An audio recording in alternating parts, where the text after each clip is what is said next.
Tamil traveller TV YouTube channel viewers அனைவருக்கும் வணக்கம். நான் உங்கள் முத்து அழகன்.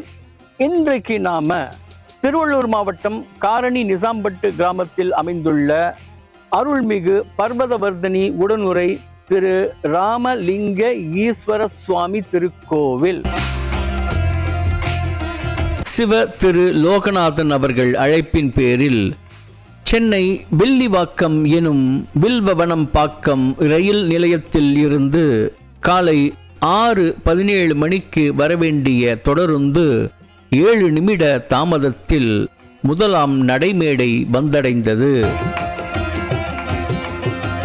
6:24 பயணத்தை துவங்கி காலை 8 மணிக்கு திரு ஆலங்காடு ரயில் நிலையம் வந்தடைந்து அங்கிருந்து திரு லோகநாதன் அவர்களின் மகிழுந்து மூலமாக திரு ஆலங்காடு மகாதேவர் கோவிலுக்கு அருகில் விக்கிரமச்சோழன் காலத்து கருங்காலி மரத்தை மேற்கூரையாக வைத்து கட்டப்பட்டுள்ள கருவறைக்குள் பெரிய வடிவிலான வட்ட வடிவ ஆவுடையின் மேல் திரு ஆலங்காடு மகாதேவர் கோவிலில் காணப்படுவதைப் போன்ற இலிங்க வடிவம் அமைந்துள்ள அருள்மிகு பர்வதவர்தினி அம்மன் உடனுரை திரு ராமலிங்கேஸ்வரர் திருக்கோவில் வந்தடைந்தேன். நுந்தா விளக்கு இருந்தும் ஒளியேற்றப்படாத இருள் சூழ்ந்த கருவறை உட்பகுதியை வௌவால்கள் சுற்றி கொண்டு லிங்க வடிவ ஈசனை சொந்தம் கொண்டாடும் காட்சி.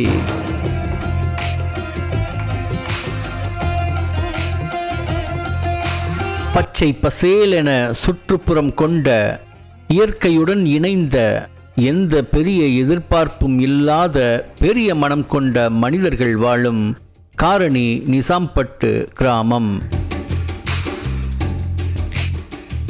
ஆங்கில ஆண்டு 2024 நவம்பர் 17 அன்று திருச்சிற்றம்பலம். ஹரஹர நம பார்வதி பதையே, ஹரஹர மகாதேவா.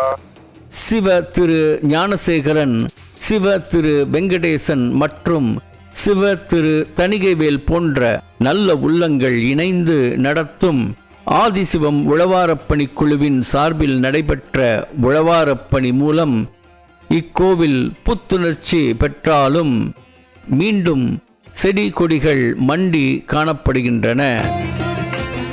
அரசாங்கத்தின் உதவியுடன் இக்கோவில் புனரமைக்கப்பட்டு ராமலிங்கேஸ்வரன் என்ற பெயர் கொண்ட ஈசனை காண வெளியூர் மக்கள் வந்து செல்வதற்கான வழிவகை செய்து தினமும் வாசனை திரவியங்களுடன் லிங்க வடிவ ஈசனுக்கு திருமுழுக்கு செய்து 5 வேளை பூசைகள் நடத்தி தேவாரமும் திருவாசகமும் படித்து மணிவோசை தொடர்ந்து ஒலித்து வந்தால் வௌவால்கள் வெளியேறும் இவ்வூர் செழிப்புற்று மக்கள் அனைவரும் இன்புற்று வாழ்வர்.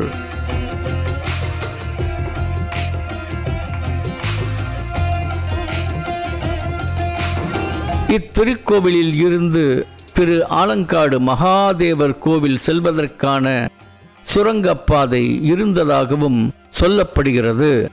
இச்செய்தி சோழர்கள் காலத்தில் இக்கோவில் பெற்றிருந்த முக்கியத்துவத்தை நமக்கு உணர்த்துகிறது. கல்வெட்டு குறிப்புகள் இல்லாமல் சோழர்கள் திருக்கோவில்கள் அமைத்ததில்லை. இக்கோவில் முழுக்க தேடியும் இவ்வூர் இளைஞர் திருநாவுக்கரசு சுட்டிக்காட்டிய இக்கல்வெட்டு தவிர வேறு எந்த குறிப்பும் காணப்படவில்லை. மண்ணுக்குள் புதைந்து கிடப்பதாக இவ்வூர் மக்கள் தெரிவிக்கின்றனர். கல்வெட்டுகளின் ஆரம்பம், தொடர்ச்சி மற்றும் முடிவு என்று ஒரு கோர்வையுடன் இத்திருக்கோவில் பற்றிய உண்மையான வரலாற்றை தமிழ்நாடு அரசாங்கம் கண்டெடுத்து மேலும் இத்திருக்கோவில் குளத்தையும் மீட்டெடுத்து இவ்வூர் மக்களுக்கு பரிசாக அளிக்க வேண்டும் என்று இக்காணொளி மூலம் ஒரு கோரிக்கை வைக்கின்றோம். இப்பொழுது நாம் இருப்பது தமிழ்நாட்டில் திருவள்ளூர் மாவட்டத்தில் உள்ள காரணி நிசாம்பட்டு என்ற ஒரு சிறு கிராமத்தில் எழுந்தருளியுள்ள பர்வதினி அம்மையார் உடனுரை ஸ்ரீ ராமலிங்கேஸ்வரர் என்ற ஒரு கோயிலுக்கு முன்னாடி தான் நம்ம நின்றுட்டு இருக்கோம். இந்த கோயிலை பற்றி சொல்லணும்னா இது மிக மிக பழமை வாய்ந்த கோயில். இது பக்கத்தில் தான் நம்ம திருவிழாங்காடில் அவர் எழுந்தருக்காரு. அவருக்கு இணையாக தான் இவர் இருந்திருக்காரு. அந்த காலகட்டத்தில் 2 பேருக்கும் ஒரே மாதிரி இந்த ஒரு பெரிய கோயிலை கட்டியிருக்கலான்னு ஒரு இதுவாக இருக்குது. குறிப்பாக இந்த ஆலயத்தின் பெருமை சொல்லணும்னா இது மேற்கு நோக்கி பார்த்த கோயிலாக இருக்குது. இந்த மேற்கு நோக்கி பார்த்த கோயிலெலாம் ஒரு அதிசயமான கோயில். சிவாலயங்களில் பரிகாரத்துக்கெல்லாம் உகந்த ஒரு திருக்கோயிலாக இருக்கின்றது. அதை விட சிறப்பம்சம் என்னன்னா, கிழக்கு நோக்கி உருவாக்கப்பட்ட கோயில் 1000 கோயிலுக்கு இது ஒரு மேற்கு நோக்கி பார்த்துள்ள இந்த சிவன் கோயில் சமம் என்று சொல்கிறார்கள். அதனால இது நிறைய பெருமை அருமை வாய்ந்த கோயில் இது. இந்த கோயிலுக்கு நீங்க ஒரு நன்கொடை கொடுக்குறீங்களோ இல்லையோ அது வேறு விஷயம். ஒரு முறை இந்த கோயிலை நீங்க பார்த்துட்டு போனாலே போதும். அதுவே இந்த ஊர் மக்களுக்கு ரொம்ப பெருமை வாய்ந்தது. ஏன்னா இந்த மாதிரி கோயில் அமையிறது ரொம்ப கஷ்டம்.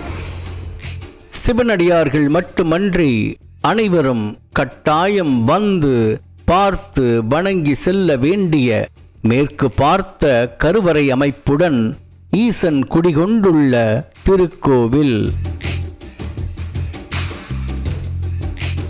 என்னை அழைத்து சிறப்பாக கவனித்து தேநீர் விருந்தளித்து அனுப்பிய திரு லோகநாதன் அவர்கள், அவரது துணைவியார் மற்றும் இவ்வூர் மக்கள் அனைவருக்கும் எனது மனமார்ந்த 2 கரம் கூப்பிய நன்றிகள். மீண்டும் மற்றொரு சிறப்பான காணொளியில் உங்கள் அனைவரையும் சந்திக்கிறேன். தமிழர் தொல்லியல் நடுவம் யூடியூப் சேனலை கண்டிப்பாக மறக்காம சப்ஸ்கிரைப் பண்ணிக்கோங்க. நன்றி, வணக்கம்.